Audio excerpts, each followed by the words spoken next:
네, 안녕하십니까. 이번 영상은 더 클래시컬 리밋에 대한 영상입니다. 클래시컬 리밋이 뭐냐면 저희가 상대성 이론에서 속도가 굉장히 느리면 이 클래시컬 메커닉스랑 같은 결과가 나와야 한다는 사실을 알고 있습니다. 이와 비슷하게 양자역학에서 질량이 굉장히 커진다면 고전역학과 같아야 할 것입니다. 그래서 저희는 오늘 이 부분에 대해서 다루도록 하겠습니다. 약간 주의해서 보셔야 될 게 이게 제 생각을 계속 진행하다 보면 그냥 고전역학의 결과를 당연하다는 듯이 이제 양자역학으로 뭔가 쓸 수가 있는데 그러면 안 되고 이제 양자역학을 배운 이상 결정론적인 그런 세상은 없다고 저희는 받아들였죠. 이 코펜하겐의 해석이죠.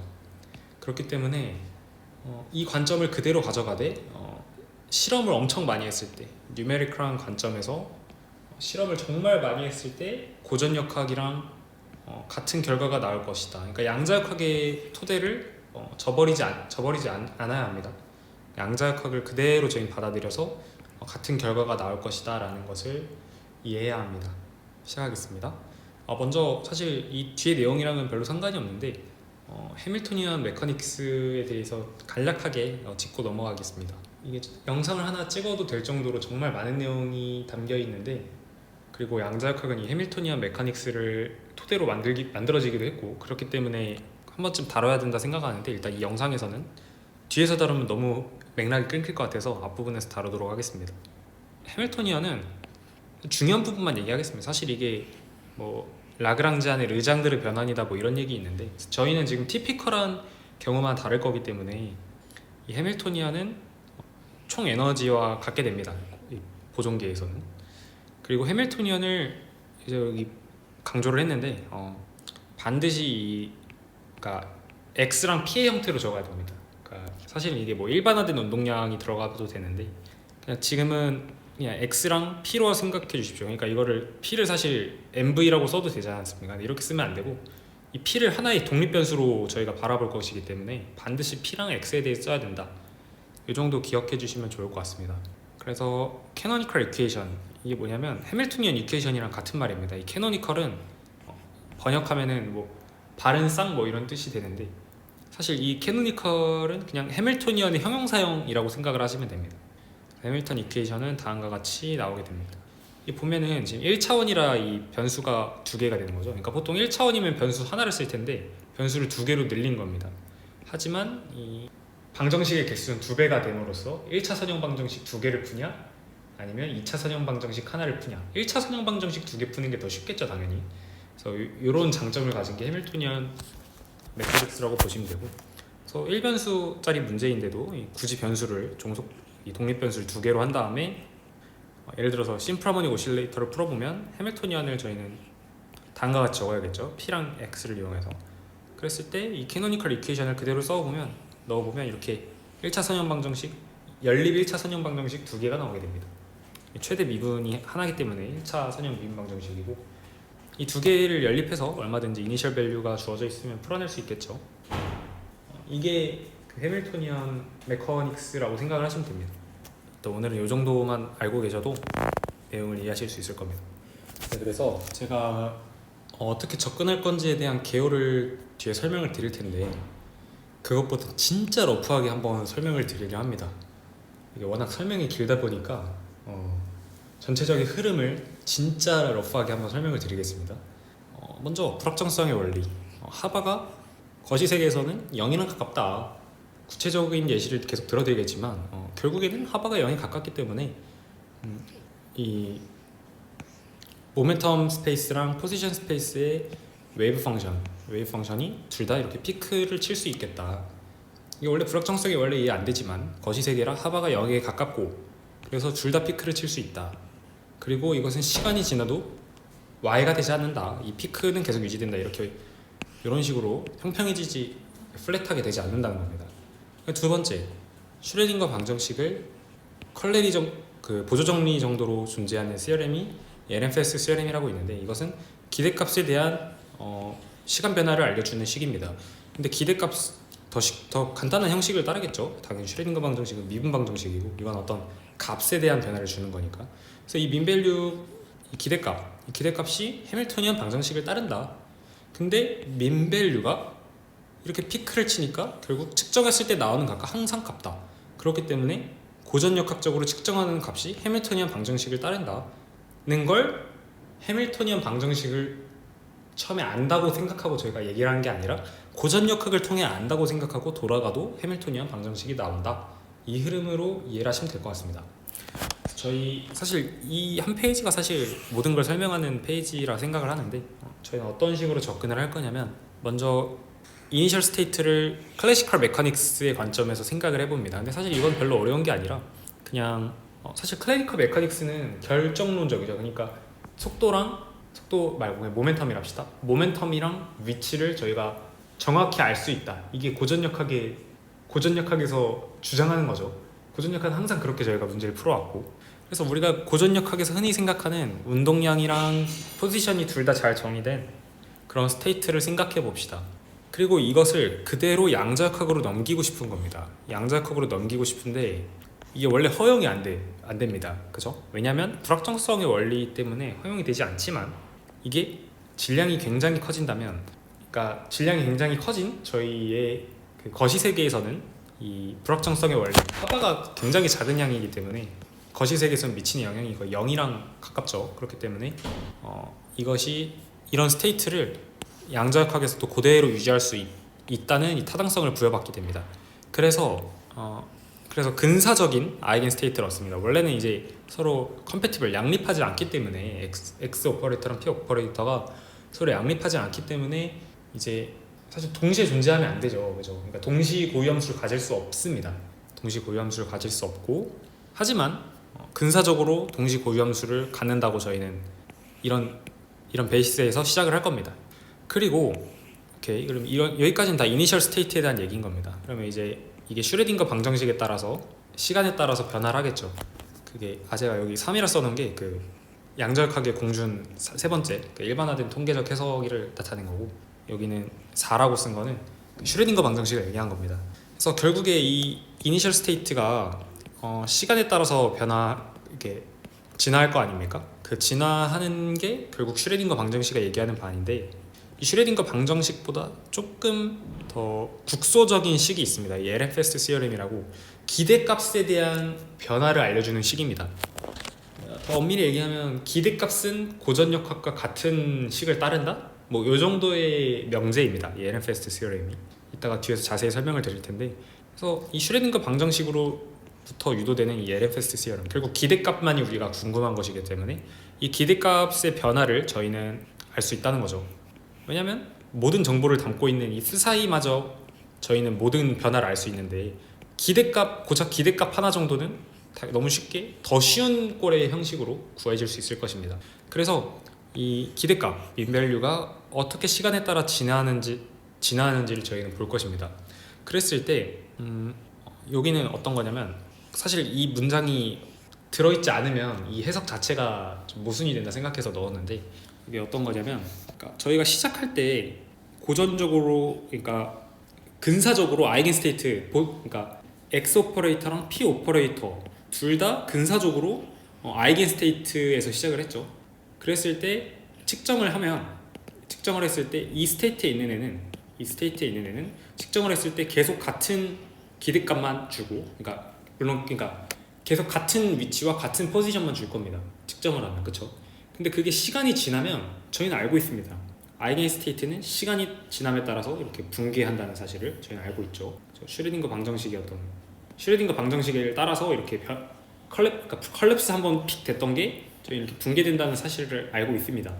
하지만 붕괴하지 않는다는 내용이 꼭 들어가야 합니다. 그래야지 고전역학이랑 달라질 게 없거든요. 그러니까 고전역학이라는 거는 이렇게 x축이 있고 파동함수 x 스페이스에서의 파동함수가 있을 때 이렇게 피크가 쳐져 있어야 이게 고전역학이잖아요. 그렇죠? 이게 퍼져 있으면 안 되는데, 이렇게 퍼지지 않는다는 내용이 필연적으로 들어가 있어야 합니다. 그래야지 시간이 지나도 계속 고전역학과 계속 일맥상통한다는 얘기를 가져갈 수 있는 것이기 때문에, 그래서 이게 왜 성립하는지도 이따 다시 설명을 드리겠습니다. 그래서 이렇게 슈레딩거 방정식을 따라서 천천히 이 컬랩스가 다시 이렇게 와해되는 일은 없다. 이 말이 제일 깔끔하게 설명을 드리는 말인 것 같고, 그랬을 때 이 내용이 있기 때문에 이제는 기대값은 곧 아이겐밸류가 됩니다. 무슨 말이냐면 곧 측정을 하면 기대값만 나온다. 왜냐면 이 피크가 깨지지 않기 때문에. 만약에 이렇게 깨졌다면 어떨 때는 이 값이 나오고 어떨 때는 이 값이 나오고 어떨 때 이 값이 나오고 측정할 때마다 다르게 나오는데 그게 아니라 계속 같은 값이고 그 값이 곧 기대값이니까 그렇습니다. 그래서 이 기대값은 곧 측정했을 때 나오는 값이고 그 값이 해밀토니언 방정식을 따른다. 캐노니컬 이퀘이션을 따른다라는 말이 여기 써있죠. 사실은 이 민밸류라는 게 민밸류를 저희는 NFS CRM 슈레딩거 방정식을 통해서 그러니까 한마디로 양자역학을 이용해서 민밸류의 어떤 진화를 에볼브되는 과정을 저희는 볼 수 있었는데 사실 그 민밸류라는 것은 사실 그 모든 시간에 있는 스테이트가 민밸류가 곧 측정되는 값이라는 사실이 깨지지 않기 때문에 이 피크가 깨지지 않기 때문에 저희는 이 민밸류는 그 고전역학에서 얘기하는 운동량과 모멘텀과 같은 걸 얘기한다는 사실을 알 수 있고 그렇기 때문에 다시 클래시컬 메커닉스로 돌아올 수 있는 겁니다. 그래서 이거는 저희가 처음에 그냥 고전역학에 있는 어떤 시작 상태를 캐노니컬 메커닉스를 이용해서 쭉 한 번에 온 과정과 중간에 양자역학으로 한번 바꾸고 양자역학에서 민밸류를 계산한 다음에 민밸류를 구하는 과정은 NFS CRM이고 NFS CRM은 슈레딩거 방정식으로부터 유도가 된다. 그래서 이 기대값을 계산했는데 그 기대값은 곧 피크가 계속 유지된 상태이기 때문에 양자역학뿐만 아니라 고전역학에서 말하는 그 값과 일맥상통하는 값이 되고 그게 해밀토니언 이퀘이션을 곧 따르니까 그러니까 해밀토니언 이퀘이션과 결국 다를 바가 없구나라는 이 논리 과정대로 설명을 드릴 겁니다. 이제 결국에 얘기가 끝난 건데 이제 하나하나 좀 분석을 해봐야겠죠. 저희가 불확정성의 원리의 어떤 백그라운드를 알아야 되는데 불확정성의 원리는 간단합니다. 어떤 파동함수가 주어져도 위치의 불확정성과 모멘텀의 불확정성은 최소값을 받는다. 0이 될 수 없다라는 내용이고 이 2분의 하바가 플랑크 상수를 파이로 나는 거죠. 그러니까 플랑크 상수가 6.02에다가 10의 20, 34제곱 줄 세크잖아요. 그래서 사실 파이랑 2로 나누면 대충 1 정도가 돼서 10의 마이너스 34제곱 줄 세크 스케일이 됩니다. 그러니까 이거는 결국에 불확정성이라는 거는 어떤 통계적인 결과이고 통계적인 결과는 일반화된 통계적 해석 이 공준 세 번째 게 전부 다 담고 있는 거라서 결국에 이 공준 세 번째 공준이랑 그렇게 다른 얘기가 아니라 똑같은 얘기입니다. 모든 상태에 있는 입자는 이게 모든이라고 가장 깔끔한 표현인 것 같습니다. 모든 스테이트에 있는 입자는 불확정성, 위치 불확정성과 모멘텀 불확정성 이 둘이 양립할 수 없다. 반드시 둘 다 0이 될 수 없다는 겁니다. 하나가 0이 되면 하나는 무한이 돼야 되는 그런 내용입니다. 하지만 이게 거시적으로 볼 때 거시 세계에서 이 하바는 굉장히 작은 숫자가 될 것입니다. 이제 그것에 대한 얘기를 드릴 텐데 일반적으로 저희가 거시 세계에서 이 위치의 불확정성은 어느 정도가 될까요? 이런 걸 한번 생각해 보면 되게 재밌는데 우리가 사실 어떤 물체를 자에 두고 본다고 했을 때 이 물체가 우리가 읽은 이 눈금이 정말 그 물체가 있는 것일까요? 그것에 대해 생각해 봐야 됩니다. 그랬을 때 저희는 이 분해능이라는 개념을 알아야 합니다. 분해능은 다음과 같이 쓰여집니다. 이 파장을 개구수로 나눈 뉴메리컬 아파처로 나눈 그리고 보통은 이제 가시광선이 10의 마이너스 7승 그러니까 600나노 빨간색이 700나노미터 대충 10의 마이너스 7승 스케일 정도가 됩니다. 이게 어떤 말이냐면 이게 결국 분해능에 관련된 이슈입니다. 사실 저희가 어떤 물체를 볼 때는 전부 어떤 개구를 통과해서 봐야 합니다. 사실 이 분해능에 관한 건 정말 이것도 영상을 하나 찍고 싶을 정도로 할 얘기가 많은데 간략하게만 말씀을 드리겠습니다. 그렇다고 결코 부족하진 않게 설명을 드리겠습니다. 저희가 어떤 물체를 볼 때는 전부 어떤 개구를 통과해서 봐야 됩니다. 왜냐면 개구를 통과해야 빛이 모이니까요. 그렇죠. 그리고 빛이 모이는 건 우리 눈도 이렇게 눈이 오목하게 생기진 않았죠. 볼로칼 렌즈입니다. 볼로칼 렌즈를 통과했을 때 빛이 평행하도 오던 게 이렇게 모입니다. 모이는데 이게 완벽히 점에 모일 수 없습니다. 그리고 당연히 굴절률이 크면 굴절이 잘 되니까 그러니까 이 개구수라는 거의 정의는 굴절률에다가 이 사인 세타 그냥 그 직경이라 생각하시면 됩니다. 직경이 크면 커지는 값인데 그래서 직경이 큰 예를 들어 허블만한 경우 엄청 크게 만들죠. 해상도 좋게 하려고 그런 거겠죠 당연히. 그리고 굴절률이 커질수록 또 좋다. 굴절률 커지면 굴절이 잘 되는 거니까 더 잘 모이겠죠. 되게 직관적이고 그리고 파장은 이제 분자에 들어가게 됩니다. 그래서 우리가 어떤 물체를 볼 때 이게 완벽하게 모일 것 같지만 사실 이런 회절무늬를 갖게 되고 이걸 저희가 에어리 원판이라 하는데 에어리 디스크 이런 회절무늬를 갖게 되고 저희는 요 안에 있는 녀석은 구별을 할 수 없습니다. 그래서 요 직경을 저희가 이 분해능이라고 하는 것입니다. 물체가 만약에 하나 여기 있고 하나 여기 있으면 구별이 되겠지만 이 안에 있는 두 물체는 그냥 한 물체로 보일 것이기 때문입니다. 그래서 저희가 눈도 분해능이 있겠죠. 눈도 이런 렌즈를 통과해서 빛이 모여서 저희가 상을 보는 것이기 때문에 그렇기 때문에 분해능은 우리가 실제로 이 위치에 있어 라고 믿어왔지만 사실은 그 위치에 있지 않을 수 있다는 겁니다. 어떤 개념인지. 그리고 사실 분해능을 이런 원리들로 여러 가지 방법으로 더 이해를 시켜드릴 수 있는데 이 정도면 충분히 설명이 된 것 같고 흐름을 방해하고 싶지 않아서 설명을 딱히 드리지 않겠습니다. 그래서 이 시기에 의하면 가시광선으로 어떤 물체를 바라봤을 때 그 물체의 운동량의 불확정성, 그러니까 이 물체가 우리가 정지했다고 믿었지만 한 정지한 물체를 봐도 사실은 안 정지했을 수 있다는 거죠. 사실은 안 정지했을 수 있다는 건데 계산을 해보면 안 정지했을 수 있는데 이 안 정지했을 것 같은 애가 사실상 안 움직이는 거나 다름이 없다. 그런 얘기입니다. 질량이 크니까 델타 P가 굉장히 작은 값인데 이게 결국에 매스에다가 속도의 불확정성을 곱한 값이 될 거잖아요. 근데 모멘텀의 불확정성이 굉장히 작은데 질량까지 커버려요. 거시세계라서. 그러니까 속도의 불확정성은 엄청 작은 거죠. 속도의 불확정성이 굉장히 작아요. 10의 마이너스 24제곱미터/s 거의 안 움직이는 거죠. 안 움직이는 거라서 무시할 수 있을 정도의 불확정성을 갖는다. 그리고 마찬가지로 거시세계 기준에서는 이 델타 X도 불확정성이 없다고 봐도 되는 거죠. 그렇죠? 그래서 그러면 이런 또 질문을 할 수가 있습니다. 그러면 만약에 감마선 같이 감마선이 이제 우리 우주에서 자연적으로 측정되는 가장 강한 폭발이 감마선 붕괴잖아요. 그 감마선마저 파장이 10의 마이너스 34제곱이라서 달라진 게 없습니다. 이게 실제 넣어보면 다 무시할 수 있는 값들이 나오기 때문에 만약에 감마레이보다도 감마레이의 제곱배의 파장을 가진 엄청나게 작은 파장을 가진 빛으로 측정을 한다고 하면 그러면 거시세계에서도 불확정성의 원리가 성립할 수도 있겠죠. 하지만 우주에 존재하지도 않는데 굳이 얘기할 필요가 없겠죠. 이거 만드는 게 굉장히 힘든 과정임을 모두가 알죠. 만약에 파장이 엄청 짧아서 파장이 엄청 짧게 측정을 했다. 그럼 위치 불확정성은 엄청 작아지겠지만 그 광자 알갱이 하나가 모멘텀이 너무 커지는 겁니다. 진짜 그러니까 빛을 쬐는데 빛 때문에 입자가 움직일 정도로 세져야 돼요. 그러면은 측정을 했을 때 모멘텀이 얘가 튕겨나가니까 불확정성이 생기겠죠. 그런 얘기입니다. 이 불확정성의 원리. 그래서 각설하고 거시세계니까 다시 정리하면 위치랑 그러니까 우리가 일반적으로 어떤 상태 F 사이에 있는 입자는 X랑 P는 양립을 할 수가 없었어요. 이게 무슨 말이냐면 X의 불확정성이 굉장히 커진 상태면 이 둘은 서로 프리에 변한 관계니까 이 모멘텀 스페이스에서는 좁아지고 한쪽이 좁아지면 한쪽이 이렇게 와이드해질 수밖에 없는 구조를 갖고 있었는데 거시적으로 봤을 땐 둘 다 좁을 수 있다라는 결론이 나오는 겁니다. 이게 답니다. 결국에 하고 싶었던 얘기가. 그래서 이 타당성을 가져간다라는 얘기는 이렇게 숫자를 좀 가지고 놀아보면 금방 납득을 하실 수 있을 겁니다. 좋습니다. 그래서 결론적으로 양자역학도 저희에게 동시 아이겐 스테이트, 그러니까 동시 고유 함수를 저에게 허용해 준다. 습니다. 그래서 저희가 이니셜 스테이트를 잡아야겠죠. 고전적으로 x0랑 p0 값이 계속 측정했을 때 나오는 이게 아이겐 스테이트잖아요. simultaneous 아이겐 스테이트, 동시 고유 함수. 고전적으로만 있을 것 같은 애가 실제로 양자적으로도 허용이 된다. 그거를 묘사하면 일반적으로 이런 가우스 패킷으로 얘기를 하면 편하겠죠. 가우스 패킷을 잡는 이유는 굉장히 여러 가지가 있는데 먼저 이것에 대한 수식적으로 다루기도 쉽고 그리고 그러니까 가장 중요한 거는 이 불확정성의 원리가 이게 부등호입니다.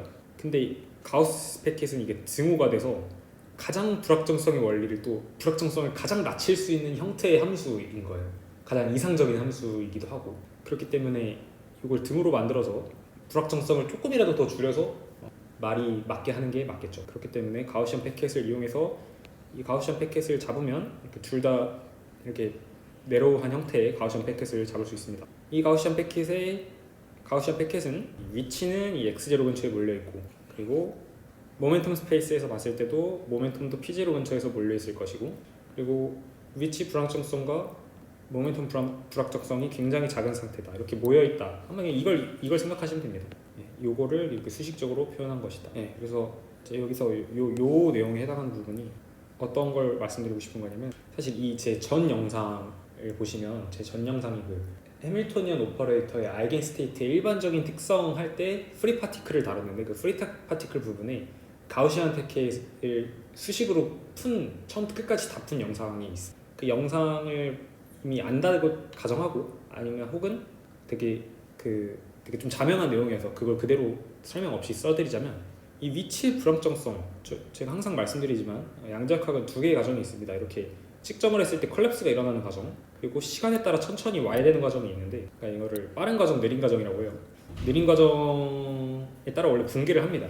근데 이 분기를 시켜주는 게 그 initial velocity uncertainty입니다. 그러니까 시간 0일 때 위치, 그러니까 속력의 불확정성이 그러니까 t는 0일 때 속력의 불확정성이 지속적인 위치의 불확정성의 성장을 가져온다라는 얘기입니다. 되게 어렵죠. 그러니까 무슨 말이냐면 시간 0일 때 위치의 불확정성이 있단 말은 그 뭐가 같냐면 입자가 여기로 가는 애도 있고 여기로 가는 애도 있다는 거예요. 그래서 이렇게 퍼진다는 거예요. 이렇게 이해하면 좀 되게 이해가 쉽죠. 근데 제가 말씀드렸지만 거시색이고 질량이 크기 때문에 델타 V가 그러니까 이 uncertainty, 속력의 uncertainty가 굉장히 작고 그렇기 때문에 이게 시간이 지나도 퍼지지 않는다 라는 사실이 굉장히 중요한 겁니다. 그래서 이 uncertainty가 바뀌지 않는다, 이게 제가 아까 전에 계속 강조드렸던 내용입니다.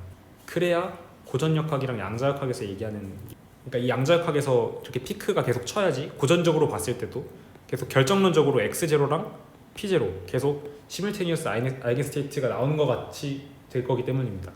그래서 계속 피크가 칩니다. 결론적으로 말씀드리면 계속 유지한다. 동시 고유 함수를 계속 유지할 것이다. 시간이 지나도. 한마디로 시간이 지나서 이 X0, P0가 계속 움직이겠죠. 입자가 왜냐면 움직일 테니까 움직이고 속력도 계속 변하니까 속력도 계속 움직이겠지만 이게 뾰족함은 변하지 않는다는 거예요. 뾰족하다는 사실은 변하지 않는다. 그 얘기입니다.